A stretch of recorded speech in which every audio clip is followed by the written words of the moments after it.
ধামাচাপা দিতে চেয়েছিল, কিন্তু আমরা তো সেই টাকা নিয়ে মুখ বন্ধ করে থাকি। তো সেই জায়গা থেকে 4 দিন পুলিশ তথ্য প্রমাণ সমস্ত নষ্ট করেছিল। এমন যে যে নেওয়া হয়েছিল আমার মেয়ের দেহের থেকে, সেগুলো মাস্ক পরেনি, কেউ গ্লাভস পরেনি।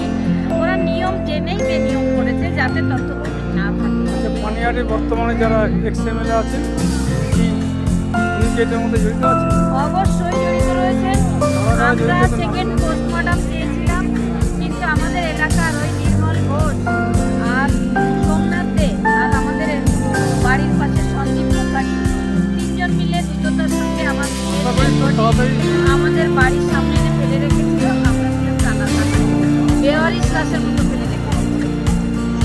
আশা করি খুব তাড়াতাড়ি সমস্যার সমাধান হয়ে যাবে। অবশ্যই। Thank you madam. আপনারা শুনলেন, ম্যাডামের বক্তব্যটা শুনলেন, ম্যাডাম নিজে বক্তব্য করলো। এবার আপনারা এই ভিডিওটা দেখুন। যদি আপনাদের এই আর্থিকারের ঘটনাটা বললো ম্যাডাম নিজে, আমাদের তো আর্থিকার সম্বন্ধে একটু বলবেন, একটু আর্থিকারের যে ঘটনাটা এখন যে পয়সাটা হলো না, এটা সম্বন্ধে বিচার আর্থিকারের যে সেটা ম্যাডামের শুনুন। আর্থিকরের ঘটনা